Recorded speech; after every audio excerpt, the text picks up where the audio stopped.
Sekelompok pembalak liar menebang kayu cendana bernilai ratusan miliar. Pengintai melihat polisi datang, meniup peluit peringatan, membuat mereka semua terpaku seketika. Seolah melihat hal mengerikan, mereka membuang kapak dan kabur. Seorang pria menyeka keringat dan berkata, "Sialan, kerja seharian belum dibayar, masa lari begitu saja? Aku punya ide, ikut aku."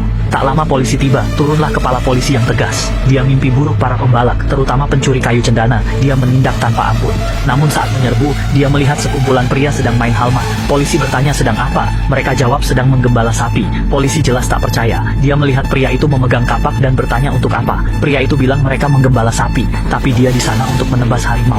Lihat, harimaunya datang kan? Sindiran itu membuat polisi murka. Dia menodongkan pistol ke kepala pria itu. Namun para pembalak di belakang tak mau kalah, mengangkat kapak dan menghadang polisi. Pria itu memperingatkan bahwa dia tak sendirian. Melihat situasi ini, polisi memutuskan mundur. Setelah mereka pergi, pria itu mendongak. Kayu cendana ternyata digantung di dahan rimbun. Namanya Pushpa. Meski berpenampilan biasa dan berjenggot lebat, otaknya cerdas luar biasa. Beberapa hari lalu, Pushpa yang angkuh dipecat karena duduk menyilangkan kaki di depan bosnya. Menganggur, dia ke pasar kerja. Ada pekerjaan kotor upah 100 atau penebangan liar 5.000. Pepatah bilang, kekayaan diraih dengan risiko. Pushpa yang ambisius langsung melompat ke kendaraan roda 3, memilih jalan yang sulit dan menantang ini. Di tengah jalan mereka berganti bas, menembus hutan pegunungan. Jauh di hutan Calamu yang sunyi, tempat asal kayu cendana merah. Kayu ini senilai emas. Harta menggoda hati, penjahat pun mengincar kekayaan ini.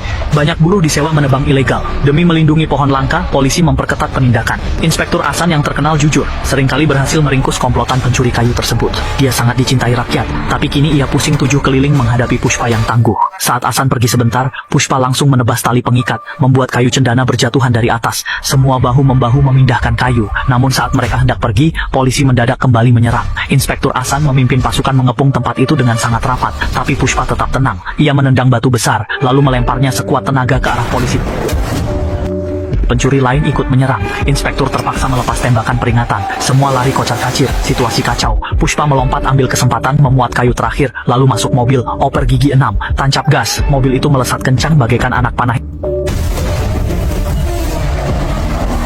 Inspektur Asan terus mengejar di belakang. Saat hampir tertangkap, tepat di sebuah tikungan, mobil Pushpa secara misterius lenyap. Hanya tersisa dia yang berjalan santai. Karena mobil hilang, tak ada bukti kuat. Inspektur yang marah membawanya ke kantor polisi untuk disiksa agar mengaku ia dipukuli bergantian, tapi tetap bungkam. Inspektur memukulinya dengan tongkat, namun Pushpa tetap santai, malah mengejek pukulan mereka kurang makan. Namun saat polisi tanya marganya, senyumnya langsung kaku. Ternyata dia anak haram penguasa desa. Ayahnya wafat sebelum ibunya dapat status sah. Kakak tirinya mengusir mereka dan merampas emas satu-satunya. Belum lama ini ibunya juga meninggal dunia. Kini dia benar-benar hidup sebatang kara. Sementara itu, di sisi lain, kabar hilangnya cendana merah sampai ke telinga Leida, bos penyelundup. Leida punya 2 saudara, Leisan sombong dan mata keranjang. Wanita incarannya tak pernah lolos. Leier cerdas dan licik, mengurus bisnis grup. Leida kejam dan tak hargai nyawa, menguasai seluruh grup. Saat tahu hilangnya cendana terkait dengan Pushpa, Leida membayar mahal untuk membebaskan Pushpa. Pushpa membawa mereka ke lokasi hilangnya kayu. Saat turun, tempat itu sunyi tanpa jejak kayu, tapi Pushpa malah tertawa.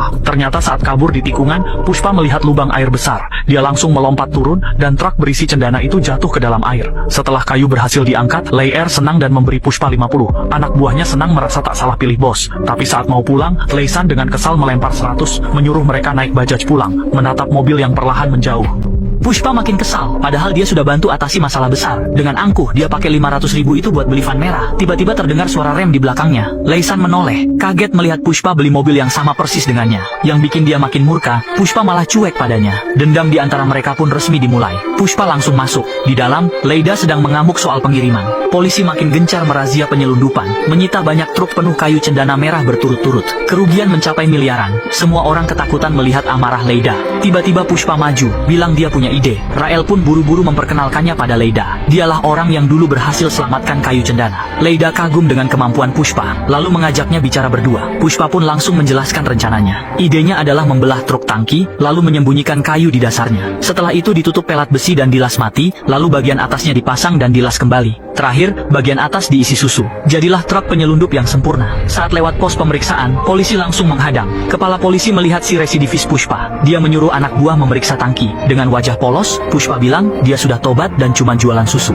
Polisi membuka tangki, melihat isinya susu, lalu melepaskan mereka. Bos Leida sangat senang, menawarkan bayaran 500.000 per truk. Tapi Pushpa menolak, dia cuma minta komisi 4%, yang kalau dihitung cuma 400.000. Leida setuju karena merasa untung. Teman Pushpa bingung, kenapa menolak 500.000 demi 400.000. Pushpa menjelaskan, kalau ambil 500.000, kita cuma jadi kacung mereka. Dengan komisi 4%, kami jadi mitra mereka. Setelah itu, Pushpa cari segala cara membawa kayu cendana turun gunung, entah pakai truk susu, atau ambulans bahkan mobil iring-iringan pengantin.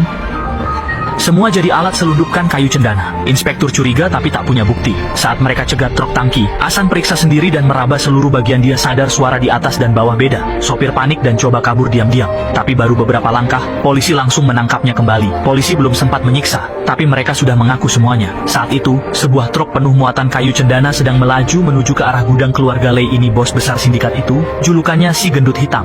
Semua kayu cendana akan jatuh ke tangannya. Lalu dia meloloskan barang itu melewati tiap pos pemeriksaan. Akhirnya dikirim dari pelabuhan ke pembeli. Tapi kini polisi mengawasinya ketat. Terpaksa dia titip kayu di tempat Leida. Leida menjamin dan minta dia tenang saja karena ada orang hebat di sini yang pasti bisa jaga kayu itu. Orang itu adalah Pushpa. Saat Pushpa muncul, mereka saling pandang, dan si gendut hitam pergi dengan lega. Tapi ketenangan tak berlangsung lama. Pushpa ditelepon Leida, katanya polisi tahu lokasi gudang. Dia harus segera pindahkan kayu cendana senilai miliaran itu. Kalau tertangkap polisi, tamatlah riwayatnya. Saat itu polisi sudah kumpulkan pasukan dan ngebut menuju ke sana. Pushpa buru-buru lari keluar rumah. Melihat tumpukan kayu cendana merah bak bukit di depannya, ide pun muncul.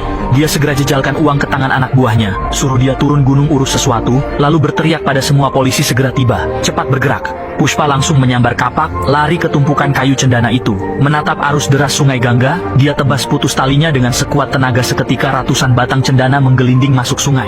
Pushpa melompat ke sisi lain, melihat kayu-kayu itu hanyut terbawa arus, mengalir melewati air terjun menuju hilir. Saat polisi tiba dan menggeledah habis tempat itu, tak satu pun serpihan kayu ditemukan.